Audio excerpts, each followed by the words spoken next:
Frozen shoulder అనేది చాలా common condition అండి. దానికి గల కారణం ఏమై ఉంటుంది సార్? బాడీలో షుగర్ లెవెల్స్ అనేవి పెరుగుతాయి. ఓకే. షుగర్ లెవెల్స్ బాగా పెరిగినప్పుడు ఈ షుగర్స్ అనేవి అన్ని బాడీ ఆర్గన్స్ నార్మల్ గా స్మూత్ గా ఎలాస్టిక్ గా ఉన్న టిష్యూ కాస్త హార్డ్ అయిపోతుంది, రబ్బరీ హార్డ్ లాగా అయిపోతుంది. ఓకే. ఎప్పుడైతే హార్డ్ అయిపోతుందో మూమెంట్స్ ని రిస్ట్రిక్ట్ చేస్తాయి. రోజుకి ఇంకా టైట్ అయిపోయి ఫైనల్ గా చెయ్యి ఈ మాత్రం కూడా లెవెల్.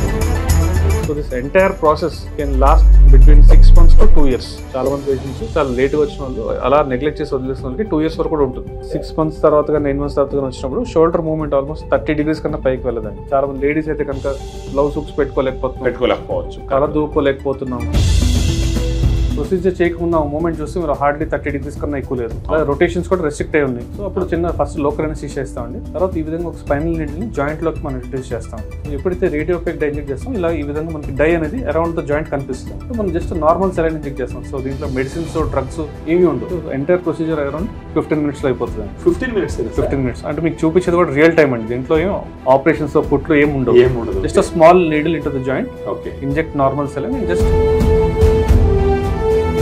ఎక్కువగా డయాబెటిక్ పేషెంట్స్ లో చూస్తుంటాం. వచ్చే 10 మంది ఫ్రోజన్ షోల్డర్ పేషెంట్స్ లో 7 to 8 of the patients are diabetic patients. Thyroid issues ఉన్న వాళ్ళు కూడా. Hello, welcome to Suman TV. నేను మీ సుబ్రహ్మణ్యం.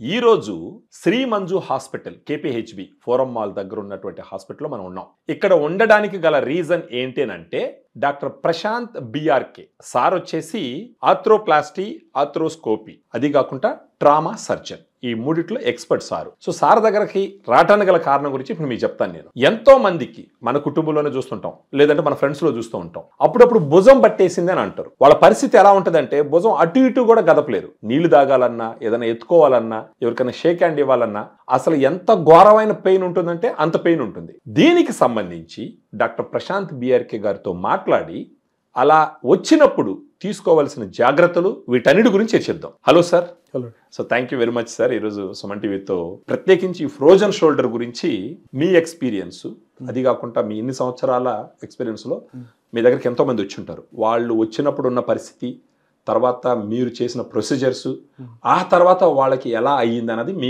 కళ్ళారా చూసుంటారు, మీ చేతులారా చేసుంటారు. సో దాని గురించి కొంచెం ఎక్స్ప్లెయిన్ చేస్తారా సార్? ఈ ఫ్రోజన్ షోల్డర్ అనేది చాలా కామన్ కండిషన్ అండి. Okay sir. ఎక్కువగా డయాబెటిక్ పేషెంట్స్ లో చూస్తుంటాం. డయాబెటిస్ ఉన్న వాళ్ళకి భుజం పట్టడం సర్వసాధారణం. వచ్చే 10 మంది ఫ్రోజన్ షోల్డర్ పేషెంట్స్ లో 7 to 8 of the patients are diabetic patients. Sir అంటే సార్ దీన్ని బట్టి డయాబెటీస్ ఉన్న వాళ్ళు కొంచెం భుజం నొప్పి వేసినా కూడా అది ఫ్రోజన్ షోల్డర్ అని గుర్తించాలని మీరు అంటారు. Okay sir. సో డయాబెటీస్ తో పాటు కొంచెం థైరాయిడ్ ఇష్యూస్ ఉన్న వాళ్ళు కూడా ఇది రావడానికి ఛాన్సెస్ ఫ్రోజన్ షోల్డర్ వచ్చేదాన్ని. ఇంకా ఫ్యూ అదర్ రీజన్స్ ఉంటాయి. అంటే ఎట్లా అంటే ఇప్పుడు మనకి చెయ్యికో లేకపోతే ఎల్బోకో సర్జరీ అయ్యి చాలా రోజులు మనం ఇమోబిలైజ్ అయ్యి పౌచ్ లో పెట్టుకోవడం వల్ల షోల్డర్ ఎక్కువ మూవ్ చేయకపోవడం వల్ల కొంతమంది పట్టేస్తుంది, స్టిఫ్నెస్ వస్తుంది. ఇంకొకసారి direct trauma to the shoulder, అంటే భుజానికే తగలడం, చిన్న దెబ్బలు తగలడం, తెలియకుండా మనం దాన్ని ఎక్కువ రోజులు కదిలించుకోవడం ఉండడం వల్ల కూడా ఒకసారి కొంతమంది పట్టేస్తుంది. So these are all the multiple reasons. Most common reason is diabetes. అంటే 10 మందిలో 7 నుంచి 8 మందికి మాత్రం డయాబెటీస్ ఉన్న వాళ్ళే ఉంటారు ఈ ఫ్రోజన్ షోల్డర్ పేషెంట్స్. దానికి గల కారణం ఏమై ఉంటుంది సార్? సో ఈ డయాబెటీస్ లో ఏంటంటే మన బాడీలో షుగర్ లెవెల్స్ అనేవి పెరుగుతాయి. అందరికి తెలిసిన విషయం. ఈ షుగర్ లెవెల్స్ బాగా పెరిగినప్పుడు ఈ షుగర్స్ అనేవి అన్ని బాడీ ఆర్గన్స్ ని ఎఫెక్ట్ చేస్తాయి. కరెక్ట్. కిడ్నీస్ ని కానీ, కంటి చూపుని కానీ, నరాలని కానీ, అలా the same time connective tissues అంటారు బాడీలో. అంటే కనెక్టివ్ టిష్యూస్ ఎముకలకి కండరాలకి మధ్య టిష్యూస్ ని కనెక్టివ్ టిష్యూస్ అంటారు. These connective tissues are made up of collagen.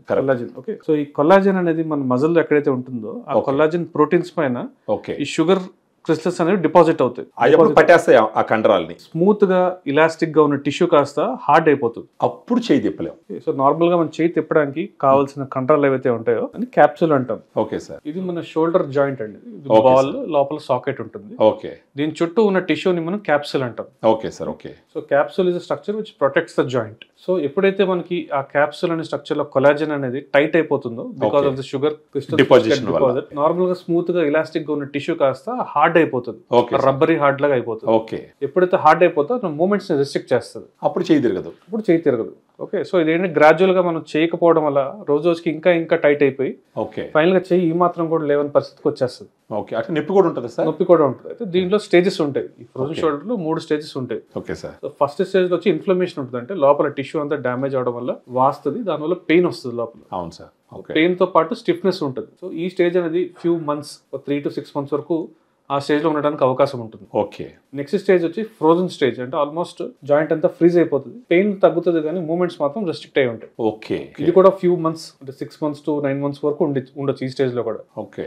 Last stage వచ్చి థాయింగ్ స్టేజ్ అంటారు. థాయింగ్ స్టేజ్ లో ఏంటంటే గ్రాడ్యువల్లీ పెయిన్ తగ్గడం, మూమెంట్స్ అనేది రికవర్ అవడం అనేది జరుగుతుంది. Okay sir. So this entire process can last between 6 months to 2 years. ఒక 2 సంవత్సరాల దాకా ఉండేదానికి హైయెస్ట్ 2 సంవత్సరాలు ఉంటాయి. 2 years వరకు ఉండొచ్చు అండి. చాలా మంది పేషెంట్స్ చాలా లేట్ గా వచ్చిన వాళ్ళు, అలా నెగ్లెక్ట్ చేసి వదిలేసిన వాళ్ళకి 2 years వరకు కూడా ఉంటుంది. ఓకే. కొంతమంది డైరెక్ట్ గా ఫిజియోథెరపిస్ట్ దగ్గరికి వెళ్ళిపోయి తెలియక నొప్పి అంటే ఏదో పట్టేస్తుంది మజిల్ స్ప్రెయిన్ అనుకొని ఎక్సర్సైజ్ చేపిస్తారు, తగ్గిపోతుంది అని ఆలోచిస్తారు. వాళ్ళు కూడా ఎక్సర్సైజ్ చేస్తారు. కొంతమంది బాగా సీనియర్ ఫిజియోథెరపిస్ట్ అయితే దాన్ని గుర్తించి లేదండి ఇది you should consult orthopaedic surgeon అని మన దగ్గర పంపిస్తారు. Okay sir. కొంతమంది మాత్రం తెలియకుండా దానికి ఇంకా అల్ట్రాసౌండ్ థెరపీ అని ఏదో చేస్తుంటారు, వాళ్ళ ప్రయత్నం తగ్గదు. సో ఇప్పుడు మీరు చెప్పేదాన్ని బట్టి సార్, ఇలాంటి ఫ్రోజన్ షోల్డర్ భుజం పట్టడం వస్తే ఫస్ట్ గా వాళ్ళు మీలాంటి ఆర్థో సార్ దగ్గరకు వస్తేనే కరెక్ట్ గా ఉంటది అంటారు. అవునండి. కొంతమంది ఫిజిషియన్స్ దగ్గరికి వెళ్తారు, కొంతమంది నరాల ప్రాబ్లమ్ ఏమో న్యూరో ఫిజిషియన్స్ దగ్గర కూడా వెళ్తారు సార్. వాళ్ళు కూడా కొంచెం టెస్ట్లు అవి చేసి ఇది కాదండి మీరు ఆర్థోపెడిక్స్ దగ్గరికి వెళ్ళండి అని పంపిస్తారు. సో తక్కువ రెస్ట్రిక్షన్ ఉన్నప్పుడు వస్తే జస్ట్ ఫిజియోథెరపీతో తగ్గిపోతుంది అండి. ఫిజియోథెరపీ కొంత మెడికేషన్ అది మెడికేషన్ తో ఫిజియోథెరపీతో కొన్ని లైఫ్ స్టైల్ మోడిఫికేషన్స్ చెప్తాం, అంటే స్లీపింగ్ పోస్చర్స్ కానీ కొన్ని చెప్తాం, దాంతో తగ్గిపోతుంది. ఓకే. ఎప్పుడైతే బాగా డిలేడ్ గా వస్తారో, అంటే ఎప్పుడైతే మూమెంట్ లెస్ దాన్ సంవత్సరం పెట్టి వచ్చినారంటే 6 months తర్వాత 9 months తర్వాత వచ్చినప్పుడు షోల్డర్ మూవ్మెంట్ ఆల్మోస్ట్ 30 degrees కన్నా పైకి వెళ్ళదండి. అప్పుడు వాళ్ళు ఇంకా తట్టుకోలేక వస్తారు. చాలా మంది లేడీస్ అయితే కనుక బ్లౌజ్ హుక్స్ పెట్టుకోలేకపోవచ్చు, కల దూకోలేకపోతున్నాము. చిన్న చిన్న దే గెట్ ద సిమ్టమ్స్. వచ్చిన మొదట్లోనే చాలా తక్కువ ఉంటాయి సిమ్టమ్స్, అంటే మూమెంట్స్ కూడా చాలా వరకు ఇక్కడ దాకా వస్తాయి, లాస్ట్ ఫ్యూ డిగ్రీస్ మాత్రం రావు.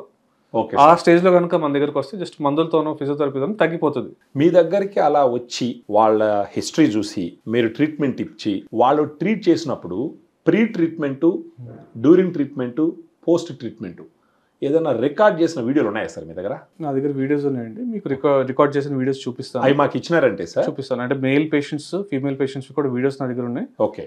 So before and after the ఎట్లా ఉంటుందో మీకు చూపిస్తాను. Okay sir. రెండోది, ప్రతి పేషెంట్ కి కూడా మనం ప్రొసీజర్ చేయాల్సిన అవసరం లేదండి. So those who come early, those who have movements more than 90 degrees వాళ్ళకి just physiotherapy, medicines, lifestyle modifications తగ్గిపోతుంది. ఎవరికైతే బాగా సివియర్గా చాలా తక్కువ మూమెంట్ ఉందో, సఫర్ అవుతున్నారో వాళ్ళకి మాత్రమే మనం ప్రొసీజర్స్ చేస్తాం. సో దీన్ని బట్టి మీరు చెప్పే పాయింట్ ఏంటంటే సార్, వచ్చిన మొదట్లోనే కనుక మీ దగ్గరకు వస్తే అంత డిఫికల్టీస్ లేకుండా చిన్న చిన్న మందులతో, చిన్న చిన్న లైఫ్ స్టైల్ మోడిఫికేషన్స్ తో నార్మల్ అయిపోయేదానికి అవకాశం ఉంది. బాగా మొదలుపెట్టి వచ్చినారంటే అప్పుడు ప్రొసీజర్స్ చేస్తాం. ఫెంటాస్టిక్. ఈ ప్రొసీజర్స్ కూడా నాన్ ఇన్వెసివ్, అంటే ఆపరేషన్ చేసి కోసి చేసేది ఏమి ఉండదండి. ఓకే. జస్ట్ ఒక చిన్న ఇంజెక్షన్ ద్వారా చేస్తాం దాన్ని. ఓకే. అంటే ఇంజెక్షన్ చేయడం ద్వారా అది ఫ్రీ అవుతుంది సార్. అయితే ఇంజెక్షన్ ఏంటంటే మీకు అంటే వీడియోలో తర్వాత చూపిస్తాను. Okay sir. సో టైట్ అయిపోయిన ఆ క్యాప్సూల్ ని మనం ఇంజెక్షన్ ద్వారా దాన్ని డైలేట్ చేస్తాం. సో ఒక బెలూన్ లో వాటర్ ఫిల్ చేస్తే ఎట్లయితే బెలూన్ ఉబ్బుతుందో, ఓకే సార్, అట్లా మనం నార్మల్ సెలైన్ ఇంజెక్ట్ చేసి ఆ టైట్ అయిపోయిన క్యాప్సూల్ ని స్ట్రెచ్ చేసేట్టు చేస్తాం. Okay sir. ఎప్పుడైతే స్ట్రెచ్ అవుతుందో మనకి మూమెంట్స్ కి ప్లేస్ దొరుకుతుంది, లోపల ఇంప్రూవ్మెంట్ అనేది వచ్చేస్తుంది, ఇమీడియట్ గా ఇంప్రూవ్మెంట్ వచ్చేస్తుంది. ఓకే. వాళ్ళకి ఫిజియోథెరపీ కూడా ఎక్కువ రోజులు చేయాల్సిన అవసరం ఉండదు. So this is not a substitute for physiotherapy. అదే సార్. బట్ మీ ఫిజియోథెరపీ ఎన్నో నెలలు చేసుకున్న ఫిజియోథెరపీని ఒక 10 రోజుల్లో 2 వారాల్లోనూ తగ్గించేస్తుంది. ఓకే. ఓకే. ఈ ప్రొసీజర్ అయిన తర్వాత అండి. సో ప్రొసీజర్ అయిన తర్వాత కూడా మనం కొంచెం ఫిజియోథెరపీ చేసుకోవాలి. కాకపోతే 6 months 9 months చేసుకోవాల్సిన ఫిజియోథెరపీ కాస్త మీకు 10 days 2 weeks లో రికవర్ అయిపోతారు కంప్లీట్ గా. సో అక్కడ కూడా వాళ్ళ టైం సేవ్ చేసుకోవచ్చు, వాళ్ళ మనీ సేవ్ చేసుకోవచ్చు, తొందరగా వాళ్ళు చేసే పనికి వాళ్ళు బ్యాక్ అవ్వచ్చు. Okay sir. ఎగ్జాక్ట్లీ. సరే సార్, ఇప్పుడు మీ దగ్గరికి ఎంతో మంది పేషెంట్స్ వారానికి 2-3 వస్తారని అంటారు. వాళ్ళ ఆడవాళ్ళలో చేస్తుంటే ఏదైనా ఉంటే ఒక పేషెంట్ మీకు ఎలా చేసినారో ఒకరోజు చూపించండి. అదేవిధంగా మొగాళ్ళలో కూడా ఎవరికైనా చేస్తుంటే ఎలా చేసినారు, ఆ తర్వాత ఏమైంది కొంచెం మాకు ఎక్స్ప్లెయిన్ చేయండి సార్. షూర్ అండి. సో ఇప్పుడు మీకు ఒక యంగ్ ఫీమేల్ చూపిస్తాను. సో ఆవిడకి 3-4 months నుంచి షోల్డర్ పెయిన్ వచ్చి ఆల్మోస్ట్ రెస్ట్రిక్టెడ్ మూమెంట్స్ ఉన్నాయి, అవి కూడా మీకు చూపిస్తాను. Okay sir. సో వీళ్ళని ఏం చేస్తామంటే ఆపరేషన్ థియేటర్ చేస్తామండి ప్రొసీజర్ అంతా కూడా. Okay sir. కొంచెం ఎనస్థీషియా, మైల్డ్ ఎనస్థీషియా, చిన్న మాస్క్ పెట్టి వాళ్ళు కొంచెం కొన్ని ఇంజెక్షన్స్ చేయగానే నిద్రపోతారు వాళ్ళు. ఓకే. సో నిద్రపోయే టైంలో మనం చిన్న ఇంజెక్షన్ చేస్తాం. సో ఇంజెక్షన్ ఎట్లా చేస్తాం మీకు చూపిస్తాం. Okay sir. సో కనుక మీరు చూస్తే ప్రొసీజర్ చేయకముందు ఆ మూమెంట్ చూస్తే మీరు హార్డ్లీ 30 degrees కన్నా ఎక్కువ లేదు. రొటేషన్స్ కూడా రెస్ట్రిక్ట్ అయి ఉన్నాయి. సో అప్పుడు చిన్న ఫస్ట్ లోకల్ ఎనస్థీషియా ఇస్తామండి. ఈ విధంగా ఎక్కడైతే మనం నీడిల్ ఇంజెక్ట్ చేస్తాం జాయింట్ లో, అక్కడ చిన్న లోకల్ ఎనస్థీషియా ఇన్ఫిల్ట్రేట్ చేస్తాం. ఓకే. తర్వాత ఈ విధంగా ఒక స్పైనల్ నీడిల్ ని జాయింట్ లోకి మనం ఇంట్రడ్యూస్ చేస్తాం. Okay sir. ఇది మనం సియామ్ అనే మిషన్ లో చూస్తాం.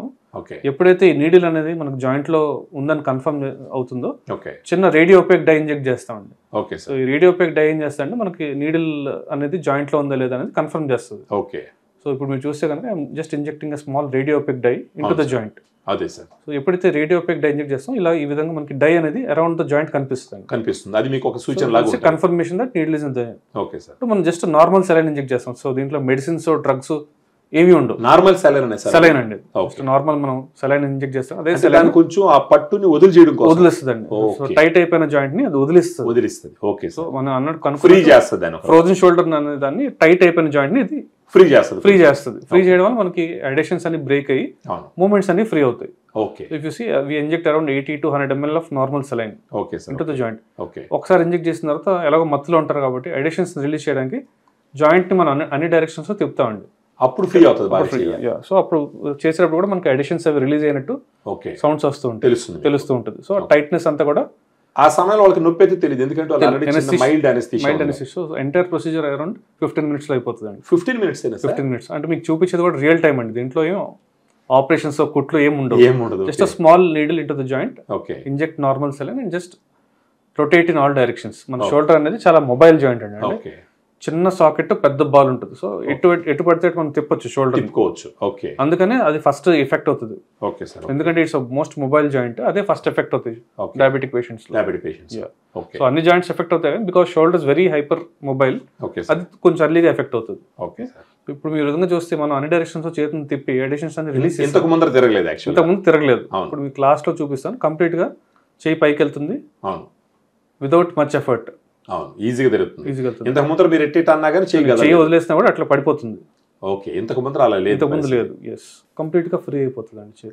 ఓకే. ఓకే. చేయి ఇలా అనంగా వదిలేయంగానే వెళ్ళిపోతుంది చేయి. ఇప్పుడు దీనివల్ల సార్ ఈ ప్రొసీజర్ అయిపోయిన తర్వాత వాళ్ళు నార్మల్ గా అనెస్థీషియా నుంచి బయటకు రాగానే మైల్డ్ పెయిన్ ఉంటుంది. ఆ మైల్డ్ పెయిన్ కి కూడా మనం మెడిసిన్స్ అవి ఇస్తాం. ఒక 1 day రోజుల్లో సెట్ అయిపోవచ్చు సార్. అది నెక్స్ట్ డే నుంచి మీరు చూస్తే కనుక నెక్స్ట్ డేనే చేయి పైకి లేపేస్తుంది. అచ్చా, నెక్స్ట్ డే 1 ఈజీగా చేయలేపడానికి వస్తుందండి. ఓకే. సో అట్లానే విదిన్ 10 days 2 weeks అంటే డిపెండ్స్ అండి. పేషెంట్ ఎంత యంగ్ అయితే రికవరీ అంత ఫాస్ట్ గా ఉంటుంది. పేషెంట్ ఏజ్ పెరిగే కొద్ది రికవరీ కూడా కొంచెం డిలే. నొప్పి తట్టుకునే శక్తి కొంచెం తక్కువ ఉంటుంది కాబట్టి అవును సార్ కొంచెం డిలే అవుతుంది. బట్ ఓవరాల్ గా డిలే అంటే ఎన్ని రోజులు అవచ్చు సార్? బహుశా 2 weeks to 1 month అండి మాక్సిమం. ఆ తర్వాత నార్మల్ అయిపోతుంది. ఓకే. సో ఈ ఫ్రోజన్ షోల్డర్ అనేది బోత్ సైడ్స్ రావచ్చండి, ఒకవైపే వచ్చినాం కాదు. ఓకే. చాలా మందికి ఒక 6 months లేకపోతే 1 year తర్వాత ఒకటి కంప్లీట్ గా రికవరీ అయిన ఇంకో దాంట్లో స్టార్ట్ అవుతుంది, వచ్చే అవకాశం ఉంటుంది. ఎప్పుడైతే రెండోది మనకు వస్తుందో ఆల్రెడీ మనం ఒక సైడ్ సఫర్ అయ్యాం కాబట్టి సెకండ్ ది వెంటనే మనం గుర్తించి వస్తే గనక ఓన్లీ ఫిజియోథెరపీతోనే తగ్గిపోతుందండి. సో ఇదే ప్రొసీజర్ చాలా మంది ఆర్థ్రోస్కోపీ సర్జరీస్ ద్వారా కూడా చేస్తూ ఉంటారు. కానీ కరెక్ట్ కాదని చెప్పను, బట్ ఓకే సార్ అది కూడా సైంటిఫిక్లీ కరెక్టే. బట్ ఏంటంటే ఇట్స్ మోర్ ఇన్వెసివ్. అంటే మళ్ళీ అడ్మిట్ అవ్వాలి, ఇక్కడ హోల్స్ పెడతారు, మళ్ళీ కెమెరా లోపల పెట్టి షేవర్ తో దాన్ని రిలీజ్ చేయడం ఇవన్నీ చేస్తారు. అది ఏ టైంలో అవసరం ఉంటుంది సార్? ఇప్పుడు మేమైతే ఇంజెక్షన్ చేస్తామో సేమ్ అదే దాన్ని కొంతమంది ఆర్థ్రోస్కోపిక్ పద్ధతిలో కూడా చేస్తారు. సో ఇదివరకు మేము కూడా చేసేవాళ్ళం ఆ పద్ధతి. Okay. This is much more cost effective, తక్కువ ఖర్చులో అయిపోతుంది. స్టిచెస్ ఉండవు, పెయిన్ పెద్దగా ఉండదు, జస్ట్ చిన్న ఇంజెక్షన్ మాత్రమే ఉంటుంది. అంతా అయిపోయిన తర్వాత పేషెంట్ కనుక డయాబెటిక్ అయితే we don't give any steroid inside. Okay. Diabetic కాకపోతే చిన్న ఒక 2 ml ఆఫ్ స్టెరాయిడ్ కూడా మనం ఇంజెక్ట్ చేయొచ్చు into the joint. Okay sir. End of the procedure. దానివల్ల ఏంటంటే కొంచెం నొప్పి లేకుండా ఉంటుంది. అదే సార్. కొంచెం లోకల్ డయాబెటిక్ పేషెంట్ అయితే స్టెరాయిడ్స్ వాడే ఛాన్సే ఉండదు. Super sir. నాన్ డయాబెటిక్ అయితే మాత్రం చిన్న 2 ml కొంచెం లో డోస్ స్టెరాయిడ్ ఇస్తాం. ఒకవేళ డయాబెటిక్ పేషెంట్ అయ్యింది మీరు స్టెరాయిడ్ ఇవ్వలేదు అనుకోండి, వాళ్ళకి ఒకరు నొప్పి ఎక్కువ రోజులు ఉండే అవకాశం ఉంటుంది. డయాబెటిక్ పేషెంట్స్ కి ఏంటంటే నొప్పి అనేది ఉండదండి.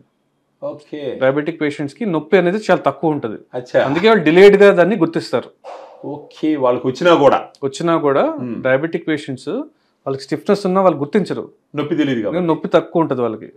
పెయిన్ సెన్సిటివ్నెస్ తక్కువ ఉంటుంది, నరాలు అవి కూడా ఎఫెక్ట్ అవుతాయి కాబట్టి పెయిన్ తొందరగా రాదు కాబట్టి వాళ్ళు చాలా డిలేడ్ స్టేజ్ లో దాన్ని రియలైజ్ అవుతారు. అంటే మరి ఇలాంటప్పుడు డయాబెటీస్ వాళ్ళకి నొప్పి రాదు. మరి ఏది గుర్తించి వాళ్ళు మీ దగ్గర? డయాబెటిక్ పేషెంట్స్ ఏంటంటే పొద్దునే లేవగానే డైలీ ఒకసారి అన్ని జాయింట్స్ ని మూవ్మెంట్స్ చెక్ చేసుకోవాలి వాళ్ళు. Daily after you get up, important point sir. Daily after you get up, those are diabetic patients just ఒకసారి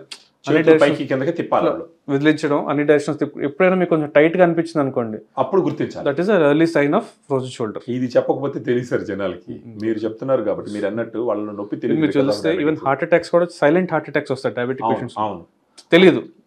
అది కూడా వన్ ఆఫ్ ద రీజన్ వాళ్ళకి. గుండె నొప్పి వచ్చిన వాళ్ళకి తెలియదు, నార్మల్ పేషెంట్స్ కి తెలుస్తుంది, చెస్ట్ పెయిన్ తెలుస్తుంది. అదే డయాబెటిక్ పేషెంట్స్ కి పాపం చెస్ట్ పెయిన్ కూడా తెలియదు, అందుకే సైలెంట్ ఎంఐ అంటారు, అంటే సైలెంట్ గా హార్ట్ అటాక్ వస్తుంది. అదే సార్. ఫస్ట్ సిమ్టమ్స్ కూడా ఎట్లా ఉంటాయంటే నైట్ టైం పెయిన్ ఉంటుంది, పొద్దున పూట ఏమి ఉండదు, రాత్రి పూట పెయిన్ ఉంటుంది, పడుకున్న నైట్ పెయిన్ అంటారు దాన్ని. అటువైపు తిరిగి పడుకుంది, ఎఫెక్టెడ్ సైడ్ కనుక తిరిగి పడుకుంటే కనుక పెయిన్ ఎక్కువ ఉంటుంది. ఇవన్నీ ఎర్లీ సైన్స్ అండి, దాంట్లోనే గుర్తించి వస్తే చాలా మంచిది. Okay sir. సో ఈ ఫ్రోజన్ షోల్డర్ అనేది మనం ఏమి చేయకపోయినా కూడా it's self limiting condition. Okay. మనం ఏ ట్రీట్మెంట్ తీసుకోలేదు, ఏ టాబ్లెట్ వాడలేదు, ఏ ఫిజియోథెరపీ చేయలేదు, ఆటోమేటిక్ గా అది 2 years లో తగ్గిపోయి నార్మల్ మూమెంట్స్ వచ్చేస్తాయి. కానీ ఈ లోపల హింస భరించాలి, ఈ లోపు మనం తట్టుకోలేము, day to day activities restrict అవుతాయి కాబట్టి ప్రొసీజర్ చేయించుకోవాలి. చాలా మంది లైఫ్ లాంగ్ ఉండిపోతుందా, లైఫ్ లాంగ్ మనం చేయి వాడలేమా అన్న భయం అనేది అవసరం లేదు. ఉంటాయి సార్, ఉంటాయి. అది అవసరం లేదు, ఎందుకంటే ఆటోమేటిక్గా it's self limiting condition. Thank you sir. So చూసినారు కదా, ఒకవేళ మీరు డయాబెటీస్తో సఫర్ అవుతున్నారు అని అనుకుందాం, ఉదయాన్నే లేయంగానే డాక్టర్ గారు చెప్పేది ఏంటంటే ఒకసారి చేతులు అటు ఇటు తిప్పి చూసుకోవాలి, ఎందుకంటే మీలో పెయిన్ సెన్సేషన్ ఒకరోజు తక్కువ ఉంటుంది షుగర్ ఉండడం వల్ల. ఈ డయాబెటీస్ వల్ల ఎందుకు అని అంటే, ఒక 10 మంది ఫ్రోజన్ షోల్డర్తో వస్తే వాళ్ళలో 7 నుంచి 8 మంది డయాబెటీస్ ఉన్న వాళ్ళకే ఇది వస్తుంది. దానికి రీజన్ కూడా సార్ ఎక్స్ప్లెయిన్ చేసినాడు. ఫ్రోజన్ షోల్డర్ అనగానే అక్కడేదో ఆపరేషన్ చేసేస్తారు, మళ్ళీ మనకి ఇబ్బంది అయిపోతుంది అనేసి భయాందోళనలు చెందకుండా వచ్చిన మొదట్లోనే గుర్తించి డాక్టర్ గారి దగ్గరకు వస్తే జస్ట్ 15 నిమిషాల్లో సింపుల్ ప్రొసీజర్తో, అది కూడా ఒకవేళ సివియర్ కేసు అయితే, అలా కాకుండా మొదట్లోనే గుర్తించి వచ్చినారంటే సింపుల్ ఫిజియోథెరపీ చిన్న టాబ్లెట్స్తో నయం చేసేస్తాం అంటున్నారు. ఈవెన్ ఇంకొక పాయింట్ ఏంటి అంటే, డయాబెటీస్ ఉంటే ఎట్టి పరిస్థితుల్లో స్టెరాయిడ్ ఇంజెక్షన్స్ కూడా వాడమని చెప్తున్నారు. ఇది చాలా ఇంపార్టెంట్. స్టెరాయిడ్ ఇంజెక్షన్స్ విరివిగా వాడితే జరిగే నష్టాల గురించి కూడా మీకు అంతో ఎంతో అవగాహన ఉంటుంది. సో ఈ పాయింట్లన్నీ మనసులో పెట్టుకొని డాక్టర్ ప్రశాంత్ బిఆర్కే గారు చెప్పినట్టు ఇమ్మీడియట్గా శ్రీ మంజు హాస్పిటల్కి డాక్టర్ ప్రశాంత్ బిఆర్కే గారి దగ్గరకు వస్తే కనుక మీరు వచ్చింది తెలీదు పోయింది తెలీదు అన్నట్టు ట్రీట్మెంట్ చేసి మిమ్మల్ని నార్మల్ చేసి పంపిస్తామని చెప్పేసి ప్రశాంత్ సార్ చెప్తున్నారు.